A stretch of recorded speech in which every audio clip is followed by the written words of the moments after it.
Great, congrats. Just what was your reaction to getting that call from the Seahawks? Man, it was a roller coaster of emotion. I mean, it's just so unbelievable to, one, be drafted to an organization like the Seahawks, and two, to get that call with friends and family all around me. And man, it's a lifelong dream to play in the NFL, and I'm super excited to get to work. Great. Gray, how exciting is it to now have the chance to play with Jalen Sundell again in Seattle? So cool. I mean, Jalen, he was 2 years older than me. He mentored me at North Dakota State. He's an unbelievable football player. And to have a familiar face in the locker room, in the city, it's going to be awesome. I'm going to lean on him heavily. He's an unbelievable person, unbelievable player. I'm super excited to be reunited with him. Gray, was there any teams ahead of the Seahawks that you were thinking might be calling your name before your name actually got called? Not really. There was a few teams that there was a possibility, but in the moment you're just kind of holding your breath till that phone rings, and unbelievably grateful that it was the Seahawks calling. Gray, have they talked to you about which position they want you to play? I'm assuming it's going to be somewhere on the interior. Not sure yet. We'll have to wait till I get to Seattle and kind of talk with the coaches. But wherever I play, whatever I do, I'm super excited to do it for the Seahawks. Do you have a preference? Not really. At the end of the day, you're an offensive lineman. You got to block somebody, and you got to protect the quarterback and move the line of scrimmage. So whatever position that is, that's where I want to go compete and play my best football at. But I'm excited to do it wearing the Seahawks logo. When did you first play guard, Gray? Who moved you there? What coaches? And how does that fit your game? Yeah, I first played it my true freshman year at North Dakota State. I played right guard, and Coach Larson was crazy enough to throw a true freshman in there, and started a few games and played there for him. And I think it's going to turn out pretty well that I got some experience there. How's that fit your game, guard? Yeah, I think guard, just the type of style that I play is quick. Try and use my athletic ability and my benefits, and basically at the end of the day, it's all mentality playing offensive line. So those three things are kind of something I kind of hang my hat on at the end of the day. Super excited. You've been said that football, family, and farming are the best ways to describe you. Can you share a little bit about all those? Yeah. I mean, I should have probably said family, football, and farming, but starting off, I have an unbelievable support system. My family's my rock. They've been in my corner since day one, and the unwavering support. And then football is just a passion that I've had since I've grown up. I mean, if it was living room football with those old plastic football helmets all the way to middle school football and to college, football was a true passion of mine. I loved every single second of it. And then farming, man, it's been one of those deals where I just growing up, working at the farm, and kind of understanding that farming and football have a lot in common. I mean, you plant a seed in the dirt in the spring and tend to it and try and give it as much as you can to grow a great crop in the fall. And football is the same exact way. You work all off season to get your body strong, healthy, and then you go reap the benefits in the fall. So those three things are kind of what describes me, and I hold them pretty close to my heart. Gray, do you have any unique workouts that you took from the farming angle to the football field, like, say, pushing hay bales or anything like that? No. I mean, the only one I could possibly think of was picking rocks. I mean, from a young age, whenever we got in trouble or did something stupid in the house or something, we're up at the farm picking rocks, and that's one job I don't wish upon it. My worst enemy is to have to pick rocks. So it's something that kind of toughened us up, and I'm grateful for it, but hopefully I never have to make my kids do that someday. Gray, you played left guard in college, is that right? Yep, right guard, left guard. Okay, so the first time you played center, was that at the Senior Bowl, or did you also do some of that in college? Yeah, I was our emergency center the first couple of years, so I took snaps in practice, and then I think back in 2021 or 2022, I played a little bit of center. I think this is probably a dozen or so snaps in a game. So other than that, it was just kind of like riding a bike down at the Senior Bowl, having a snap of football. So it was fun, and it was a blast. And going to the Senior Bowl and playing the way you did as an FCS guy, what do you think that did for you? I think it just showed teams the versatility, and just showed teams at the end of the day, it's you're playing football. Everyone puts on the shoulder pads the same way. Everyone wears a helmet. And so being able to show people that doesn't matter what level you come from, if you're good enough, they're going to find you. And I was super, super excited to go down and get invited to the Senior Bowl to be able to show off my skills. And you had some significant offers, it sounded like, to play above the North Dakota State level last year, right? And you kind of wanted to stay and finish it out there? Absolutely. I'm a firm believer with North Dakota State can take you anywhere you want to go. And I'm true to that word. I think it's really powerful. In this day and age with guys kind of transferring out or getting bought by NIL, it shows something that if you stay true to who you are and who believes in you and who poured into you, you're going to reap the benefits. Gray, I want you to imagine you're in the huddle or you're at the line and the play comes in, whether it's signaled or the quarterback says it, right in that exact moment. What is your favorite play that comes in? What do you just say, oh, I can't wait to line up and do this play, and why? A-gap power. A-gap power, okay, all right. Yeah. So walk us through that. Walk us through that. Why do you love that play? It's a mentality play. It's a program, an organization play, and understanding that everyone in the entire stadium knows you're going to try and run in between the guards, and having a kind of the mentality that you got to move the dude from point A to point B is huge. So we have a saying, we do a lot of RPOs up at North Dakota State, and that means we run power often. So not the normal RPO that everyone out there, football gurus, talk about. So definitely a gap power for sure. Is there a story behind your first name? Nope. I think my mom just named me that. Growing up, she used to tell me I was named after Grey's Anatomy, but I soon found out when I was kind of a teen that Grey's Anatomy came out in like 2005 or 6, so I was born way before that. But yeah, You were a pitcher in high school. Can you tell us about that? Yep.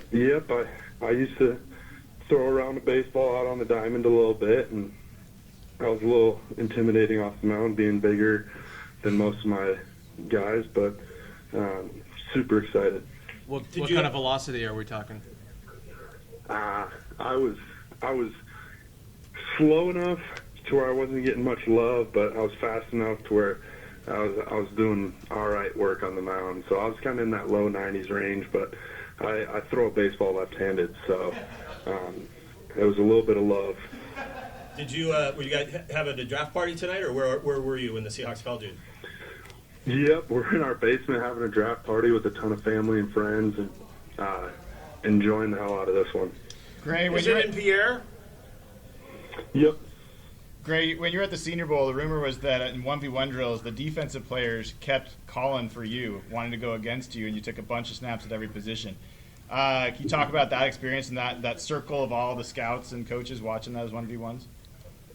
Yeah, it was just competition in its truest form in that manner down at the Senior Bowl, and it's one of those deals where my 3 pillars that I talk about is compete, improve, and tough. And if somebody wants to go up against you, you got to go up and compete, and you got to improve every single rep, and you got to be tough. And I think having Coach Paulsek, Coach Larson, and Coach Roll kind of instilling me that throughout my college career really helped me down at Mobile. You were a pretty popular player for people to flock to the Seahawks. Did you have a lot of contact with them through this process, or were you kind of aware of that? Yep. I was. I got the privilege to do an interview with Steve Hutchinson down in Mobile, Alabama, and what an honor it was being able to talk to him. And kind of through that process, it was super cool to experience that. So I interviewed with him at the combine, and I knew this was maybe a possibility, and I was just kind of holding my breath. I'll pick 18.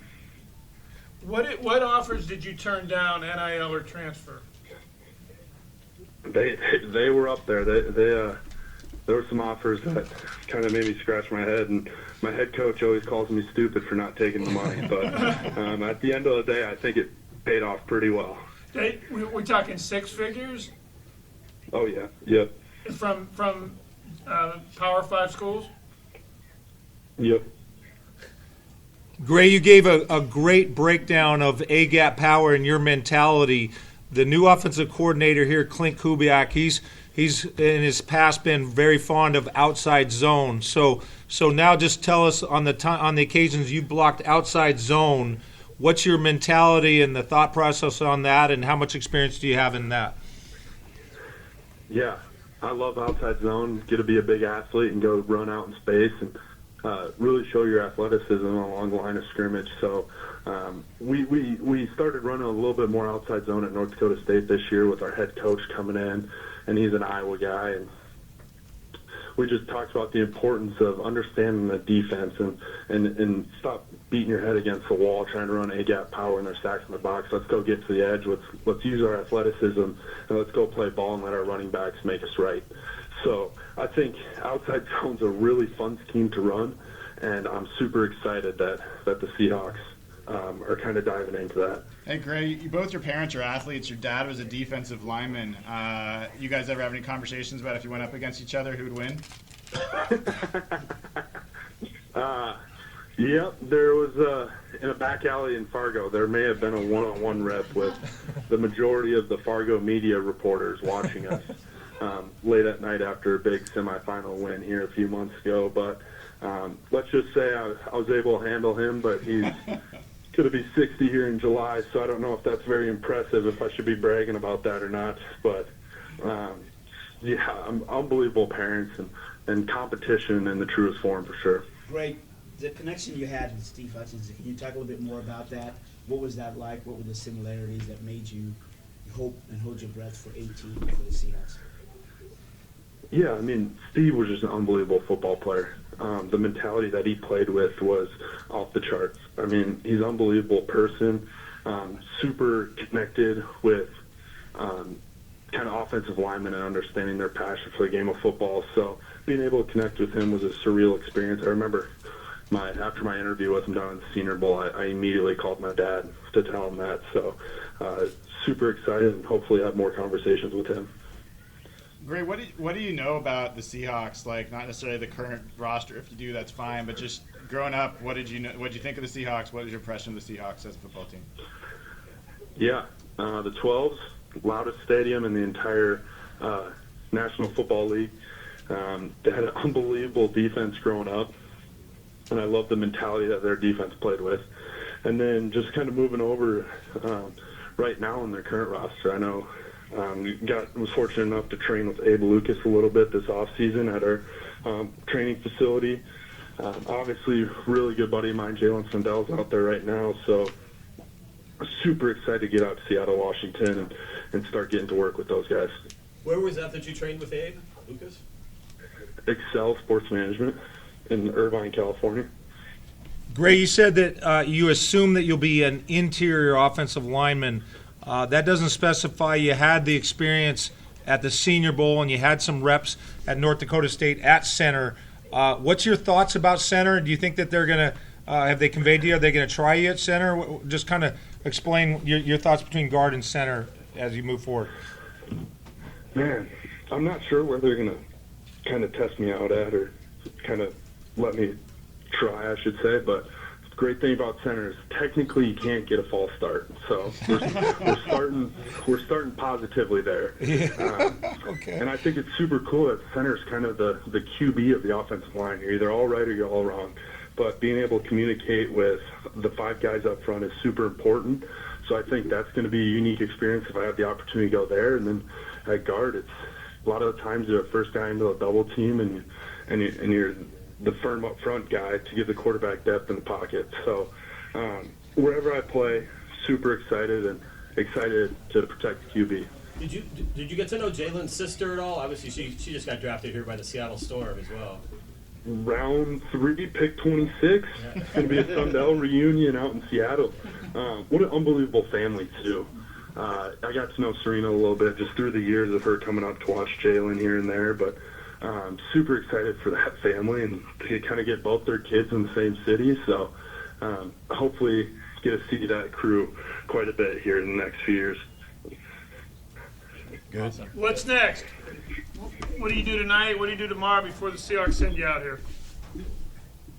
Man, I'm probably going to start diving into these bush lights and celebrating. have the 12-hour rule. We get to celebrate it for 12 hours when we get back to work. So I got an unbelievable crew here. My head coach, my offensive line coach, they're all down here, and a lot of friends and family. So high alert for Pierce, South Dakota. We're gonna have some fun. And we're gonna enjoy this tonight.